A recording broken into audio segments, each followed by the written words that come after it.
Entonces, ¿por qué si revisan ustedes las etiquetas, ustedes que están aquí en el Instituto de Nutrición, se preguntan por qué están los kilojoules?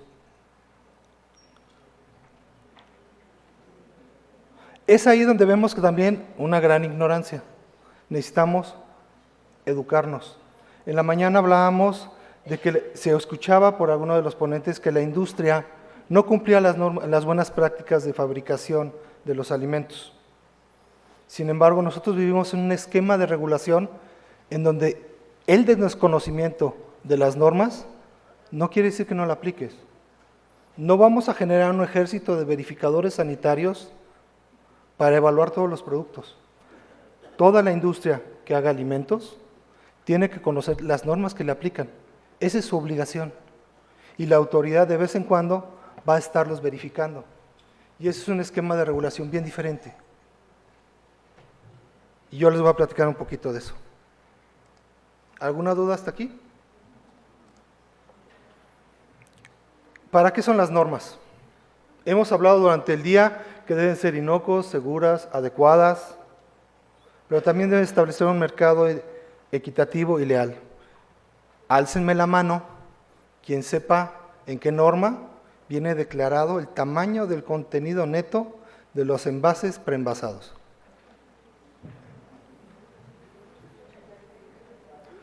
Cuando ustedes compran alimentos, ¿qué ven?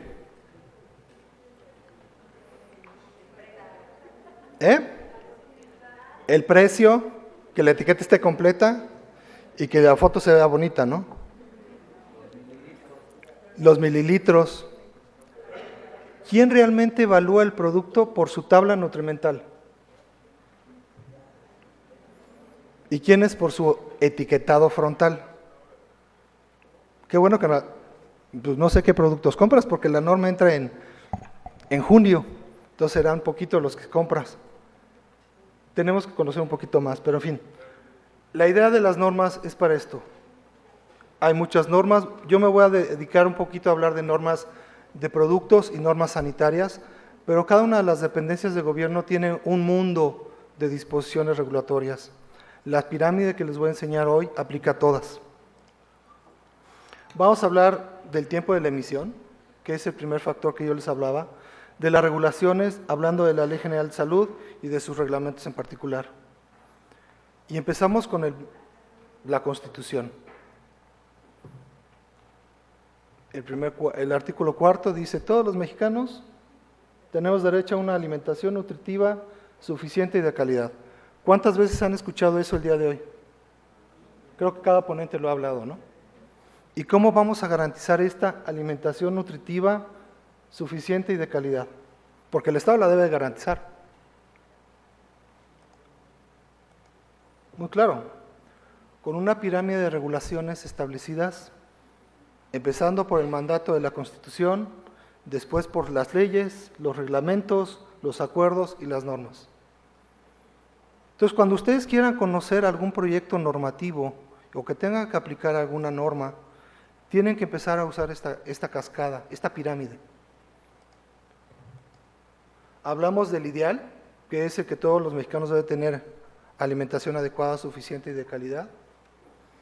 Hablamos en la Ley General de Salud dónde debe ser esta alimentación, cómo debe ser esta alimentación y cómo se evalúa esa alimentación. Ya lo vemos en las normas oficiales mexicanas y en las mexicanas. Durante toda la sesión hemos hablado de reglamentos, normas y demás. Hoy ya ustedes pueden saber que son leyes, reglamentos, acuerdos nacionales e internacionales, normas oficiales mexicanas y normas mexicanas. ¿Cuál es la diferencia entre una oficial mexicana y una norma mexicana? Una es obligatoria y la otra también. Depende cómo lo veas. Porque si yo soy un grupo de industrias que enlata alimentos y hago una norma de común acuerdo entre todos nosotros, que digamos, no va a haber ejotes enlatados con pH mayor de 3. Eso es un acuerdo entre todos, es una norma mexicana. La industria de ejotes tendría que estar cumpliendo eso, porque está formando parte. Es un acuerdo entre partes. ¿Sí? La norma oficial mexicana es aquellas que hace el gobierno. ¿Y cómo las hace? Vamos a verlo un poquito. Empezamos, las leyes y las modificaciones a la Constitución las hacen la Cámara de Diputados y Senadores. Y no quiero hablar de ellos, porque ahorita están huyendo ustedes mucho de ellos en todas las campañas políticas que hay. Y ustedes van a saber por quién va a votar, porque el que se pelea contra el azul, con el amarillo, con el rosa, con el turquesa, todos ellos saben. Entonces, de eso no hablamos, pero ellos se van a encargar, por los que ustedes voten, se van a encargar de hacer las nuevas leyes y las nuevas modificaciones a la Constitución. Después están las secretarías de Estado y sus funcionarios que hacen los reglamentos y los acuerdos. Acuerdos nacionales, acuerdos internacionales, acuerdos secretariales, acuerdos de funcionarios de gobierno. Hay diferentes tipos de nivel de acuerdos, pero todos ellos depende de quién lo ejecuta, nada más. Y las secretarías, junto con los comités consultivos nacionales de normalización, donde participa la industria, la academia, las organizaciones que protegen a los consumidores, hacen las normas mexicanas. ¿Y ustedes creen que el elaborar estas normas mexicanas es fácil? Pues mira, la norma que más fácil se me ha hecho, me ha tardado nada más 2 años en hacerla. La que más, 15 años. Entonces imagínense los dimes y diretes que hay, como en toda buena familia, ahora cuando son de diferentes familias y nos sentamos a hablar de un tema. Hay muchos temas que salen a la mesa, muchas convicciones personales, muchas necesidades profesionales, muchas necesidades de Estado, y todas ellas se involucran en una norma. Cuando surge la primera idea de hacer una norma, surge el anteproyecto. Hoy tenemos que hacer una norma, que de hecho la maestra Nida Coyote me dijo que me va a convocar al rato, en la semana, para modificar una norma de alimentos enlatados. ¿De cuándo data esta norma? De 1995. Muy actual. ¿Estará bien o estará mal? ¿Por qué? Si hablamos de que las normas y la regulación son para proteger a la población y a la ciudad, ¿el espíritu de eso ha cambiado? No.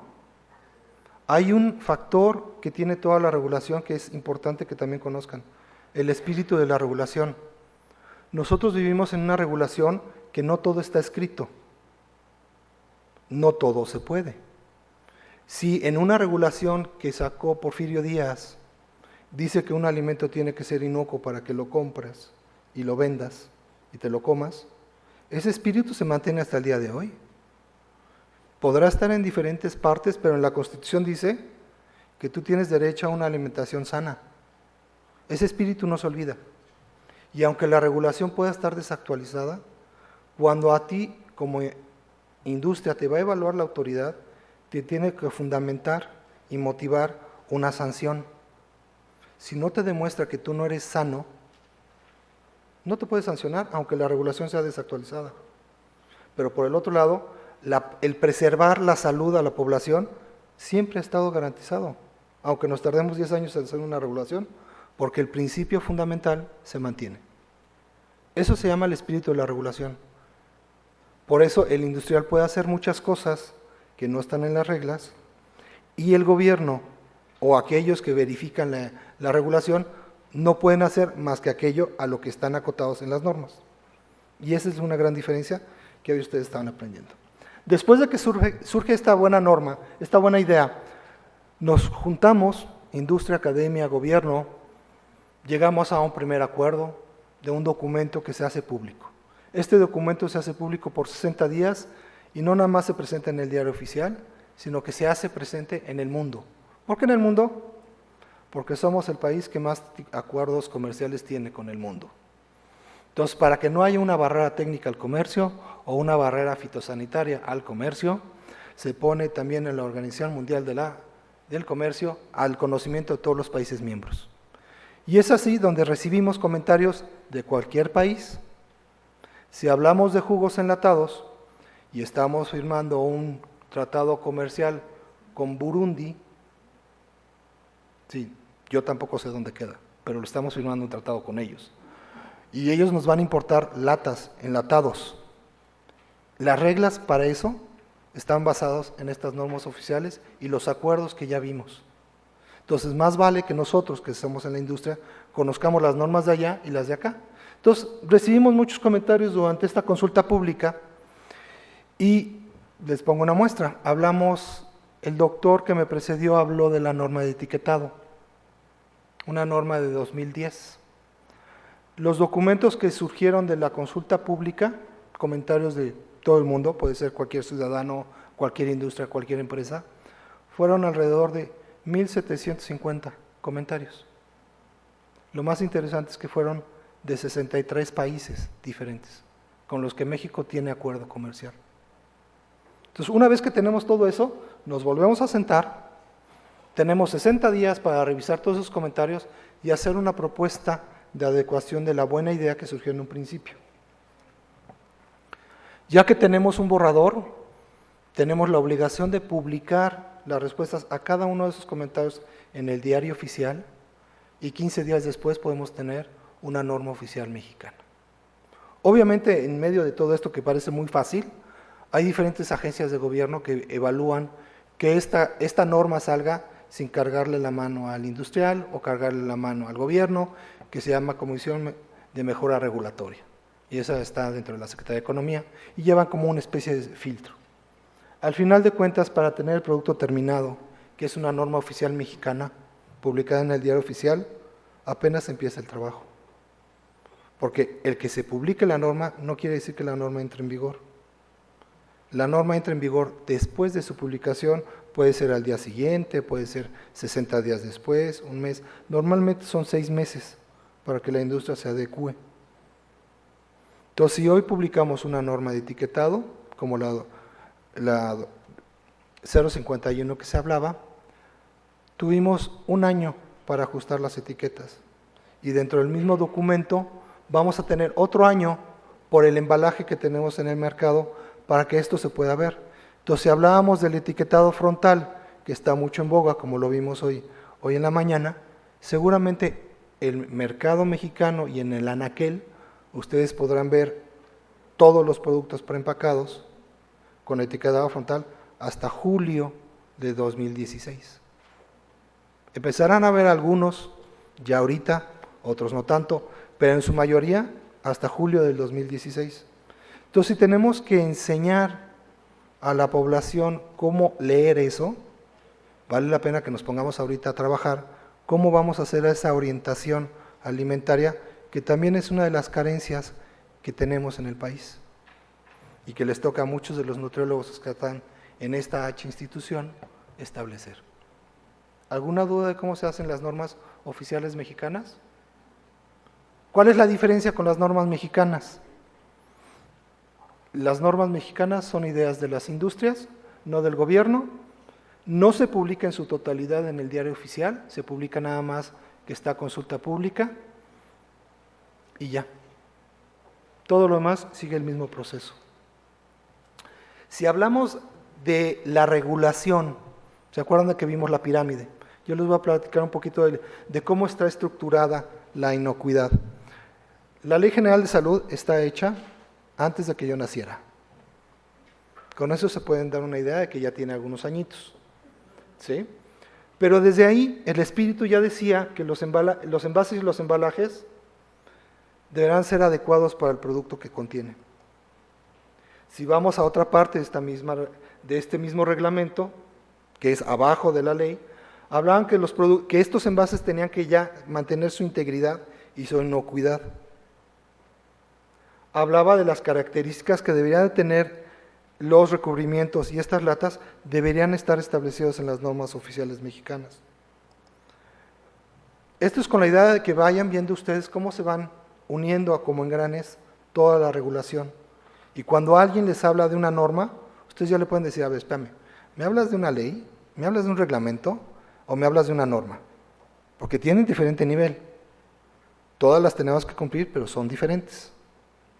Si hablamos del reglamento en materia de productos y servicios, aquí ya empiezan a hablar de las quebraduras que hablábamos hace rato, de que si tenían o no superficies adecuadas para sus condiciones, que tenían que ser superficies insolubles, intactas, no tóxicas, que no deberían tener compuestos volátiles, que deberían impedir la corrosión, no alterar.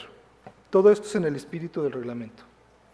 Ya hablaban de que los envases deberían evitar fugas, de no tener una contaminación química o microbiológica, y que se podrían utilizar envases retornables o no, siempre en determinadas condiciones. No le estoy pidiendo que se lean todo esto lo pueden buscar fácilmente, y la presentación la van a tener ustedes. Hablaban de que era el envase primario, el envase secundario, y que no se podía utilizar madera. ¿Ustedes vieron en el video algo de madera? ¿No vieron madera? Las tarimas. Son tarimas especiales, tarimas que cuidan el producto y que no van a estar en contacto con el producto porque está la lata. De esa tarima hay una norma de inocuidad, de esa tarima, una norma de pintura, una norma de cómo se tienen que fumigar esas tarimas. Hay mucha normatividad que no conocemos y que podemos aplicar. Si vemos un producto, les voy a explicar un poquito. La química Nidia Coyote hablaba de la norma 02. Esa norma 02 únicamente habla de cómo debe ser esta costura y esta costura. Tenemos normas de composición que dicen cómo debe ser la leche evaporada. Normas de inocuidad que dicen qué microbiología debe de preservar este alimento para ser inocuo.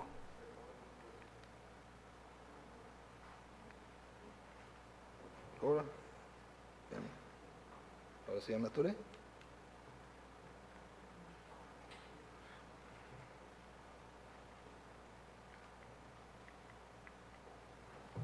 ¿Me pueden ayudar allá arriba, por favor, con la siguiente? Porque esto ya no veo cómo. Pues es con el mouse. Perdón. Brutalidad mía. Hablábamos del contenido neto. ¿Esta norma qué habla? ¿De qué tamaño tiene que ser el contenido neto para que ustedes cuando vayan a ver en el anaquel tengan una referencia de precio-costo? Y esto lo mide con respecto a todo el área principal de exhibición. Hay muchas normas mexicanas que dicen cómo tiene que ser obtenida esta leche de las vacas, cómo tiene que mantenerse el equipo de ordeña y qué métodos de prueba pueden tener para este producto. Hablamos de normas de etiquetado y normas de cómo podemos declarar que este producto puede ser bajo en sodio, bajo en grasa, adicionado de fibra. ¿Qué es esta norma? Y si se fijan las fechas finales, no todas son del año pasado. Si nos vamos a la norma específica de alimentos enlatados, aquí los definen por el diferente pH como vieron en la mañana. Y hablan de los controles que debe tener el cuidado de las latas, la apariencia. Por ahí hubo una pregunta de que hasta qué momento puede consumir una lata. Por ahí hubo algunas respuestas, simplemente me gustaría complementar. Si yo veo en la lata un abombamiento suave, un abombamiento duro, yo no la consumo. No me importa la fecha de caducidad que tenga, o si no tiene fecha de caducidad.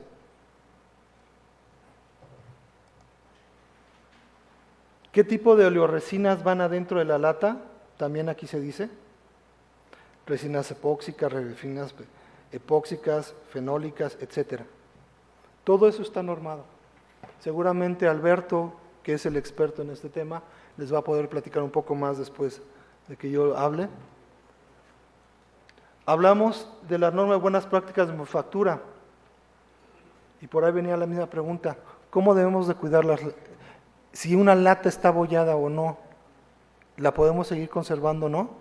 Pues en esta misma norma, que es la que regula también a los establecimientos que venden alimentos, ya tenemos más o menos una regla de cómo deberíamos estar recibiendo las latas como materia prima para nuestro proceso productivo, que en este caso va a ser abrirla y servirla para dártela con tus frijoles, con tu huevo con frijoles.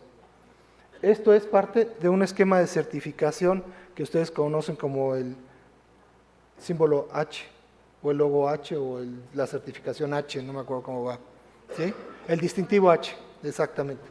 El distintivo H. Estas son las reglas que aplican para lo de las latas.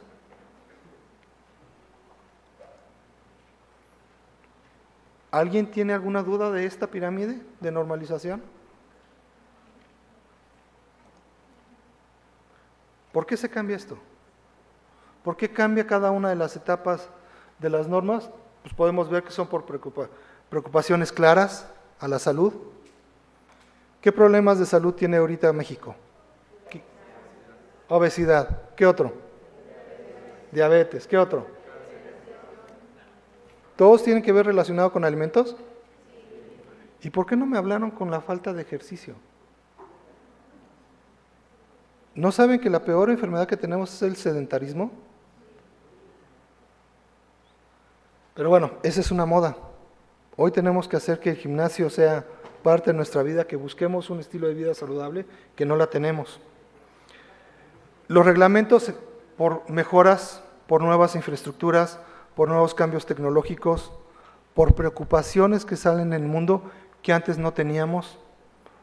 Yo les puedo decir que hoy la Secretaría de Salud no está preocupada por la ocratoxina, pero hay países en Europa que sí están preocupados por la ocratoxina. ¿Qué es la ocratoxina? ¿Alguien sabe? Es una toxina que viene de un honguito en un determinado producto. Que así como también cuidamos de las aflatoxinas, también está la ocratoxina. Las normas mexicanas, por tendencias, por proteccionismo, por tener unas reglas claras en el comercio. Uno de los trabajos más interesantes que tuve que hacer era definir con la gente de España la norma de naranja. Nos enfrascamos como 2 días de trabajo porque los españoles decían que la naranja tenía que ser naranja y los mexicanos decían que también podía ser verde. Porque en México también tenemos naranjas verdes y no podíamos quedar fuera de las naranjas. A ese tipo de discusiones llegamos muchas veces en las normas y hay forma de ver, pero hay otro problema, una carencia muy fuerte que vemos en el tema regulatorio.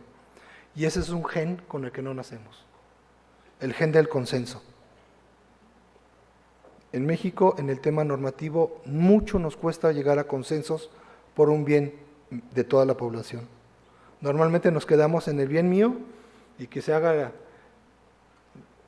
la culpa en los bueyes de mi compadre, ¿no? Así se dice, vulgarmente. Ese es el problema, esa es otra carencia que también tenemos, que esperamos que en algún día podamos avanzar. Hablábamos del tema de obesidad, pero lo más interesante que aprendí yo hoy de ustedes y de estar aquí es que hay, atrás de la obesidad, hay muchos temas como la falta de micronutrientes. Hoy hablamos más de la obesidad y de los problemas que tiene la Secretaría de Salud por no tener un sistema de seguridad social fuerte y económicamente viable, más que de actividad física. ¿Por qué no les ponen la misma bicicleta que comentaba el doctor aquí afuera? ¿Por qué no les piden a ustedes que para entrar a este auditorio tendrían que hacer 10 sentadillas? Tenemos que buscar formas ingeniosas de cambiar esto. Pero el cambiar no es en los alimentos, es en el estilo de vida saludable. Con esto yo cierro, simplemente con la idea de haberles dejado el conocimiento de la pirámide y ustedes pueden ir a buscar en cualquier página de las Secretarías de Estado su normatividad para que ustedes la puedan revisar. Lo que ya saben es cómo tendrían que ir en cascada para poder conocer la regulación aplicable a los alimentos y a todas las demás actividades que ustedes realicen. Gracias.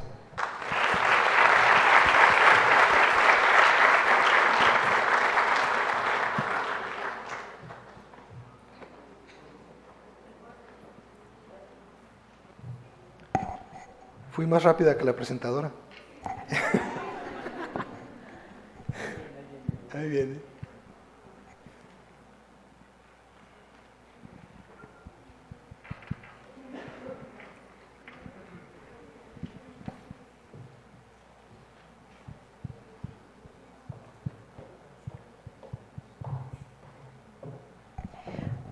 Perdón. No te preocupes. Gracias. Bien, bueno, pues están muy claras las preguntas que tenemos en este momento.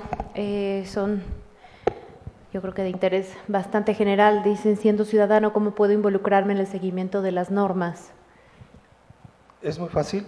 Anualmente se saca un programa nacional de normalización que acaba de ser publicado la semana pasada, por si lo quieren ver en el diario oficial.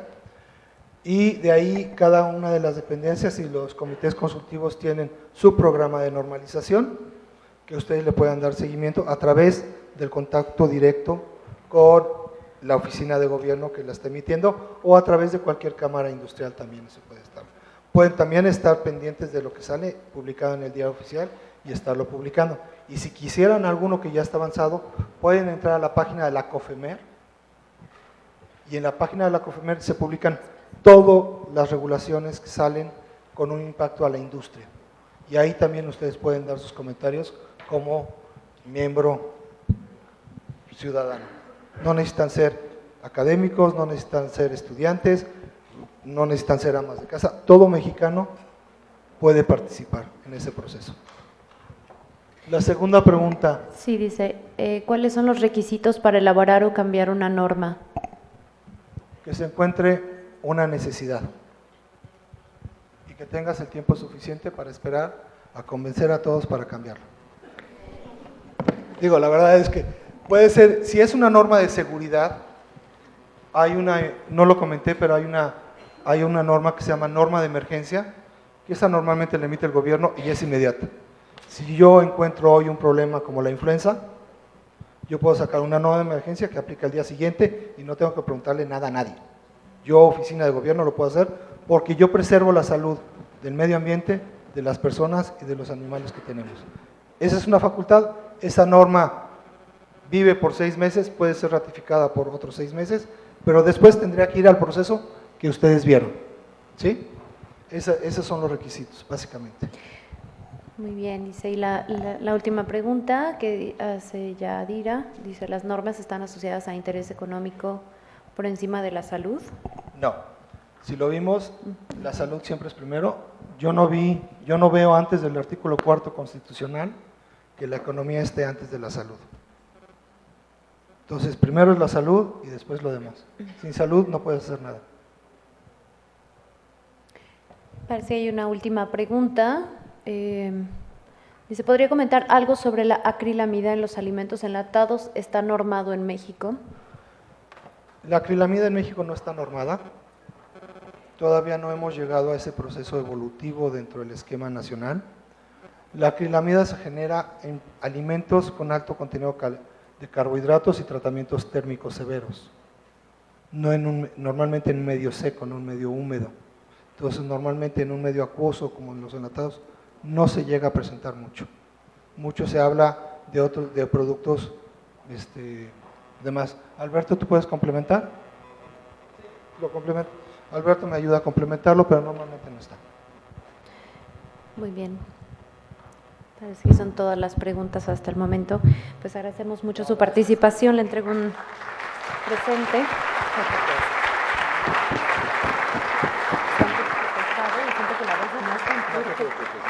Sí, muchas gracias.